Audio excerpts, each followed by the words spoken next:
Hey, Andy here from builderhottub.com. In this video, I'm going to talk about whether you should repair or replace a hot tub pump. So let's go ahead and take a look.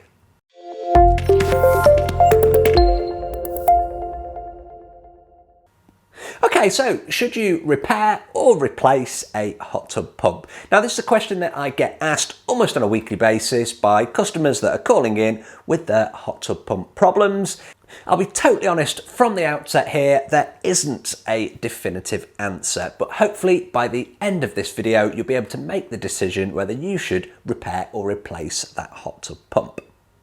Now, before we get going, always a great opportunity. You know I like to get this in there to say please do subscribe to the channel. Just gives me loads of motivations to make these videos. I make 2 long-form videos just like this every single week, a whole bunch of shorts, and everything on my channel focuses on hot tubs, plunge pools, parts, air source heat pumps, and pretty much anything in between. Okay, so the first thing that you should definitely consider is your skill set. So repairing a hot tub pump certainly is going to take a bit more skill, a bit more DIY than just replacing it. When you're replacing a pump, you're normally just locking off the in and the outward flow, you're undoing 2 unions, you're unplugging a power cord from the spar pack, and then you're going to put it all back in reverse. So actually replacing a hot tub pump is much simpler, of course, than repairing it. So if you're not particularly DIY competent, then I wouldn't suggest trying to actually repair a pump. Now, repairing a pump really depends on what the actual problem is. So things that you can repair are leaking wet ends, leaking seals, a humming pump that won't start because the capacitor's gone, you can change the capacity yourself, broken impellers, if something gets into the actual impeller, shatters the impeller or cracks it, you may need to replace the impeller. These are things that you can actually do as a DIYer. Now, the level of competency really depends on the task. I mean, I'm pretty much stating the obvious here. So, for example, replacing a seal on a wet end is a couple of screws, removing the volute cover off the front, putting in a new seal or an O-ring, putting that volute cover back on and doing up a few screws. That's pretty straightforward. However, replacing a full wet end requires you to remove the impeller. It requires you to actually disassemble the wet end itself to get into the motor, to take the bolts off the back. So as you can see, it starts to become more and more involved. Depending on what pump you're actually looking to repair, it might be worth just checking out the prices.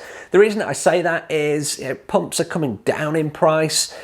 They range from just over $100 to, I don't know, $400 or $500 max, and most of them average somewhere between $200 to $300.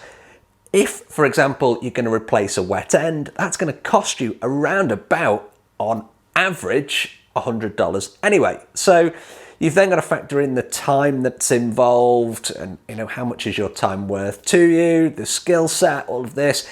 You start weighing it up, and for me, I would certainly just replace, if it was a wet end that had gone, I'd replace the whole pump. For me, it'd be a lot quicker. I never have enough time, so for me, that would be the way forward.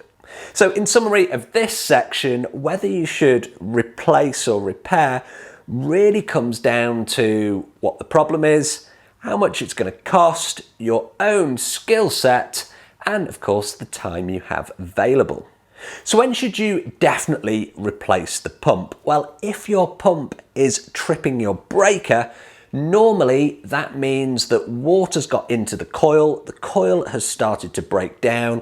In breaking down, it's then shorting to ground, so you're basically putting a live current on the ground circuit, and that is why your breaker trips. You can't repair this. You could try and take it down to a local repair shop and somebody might have a look at it for you. But for me, really, when something like that is happening, it's pretty severe, it's tripping the breaker, the chances are a repair is going to be a temporary fix. I would just replace the pump. It's just going to give you that peace of mind that your hot tub is going to work and it's not going to be causing you further problems down the road. So as you can see, unfortunately, there isn't a definitive answer. I did say that right at the start of this video, but can I help you with a replacement pump, replacement parts? Let me know, hit me up in the comments. You can visit me at buildahottub.com, or you can visit my parts website at parts4 and tubs.com as well. As always, I appreciate the view. Thanks ever so much for watching, and I will see you on the next video. If you've liked this video, please do like, share and subscribe to the channel. I'll see you on the next video.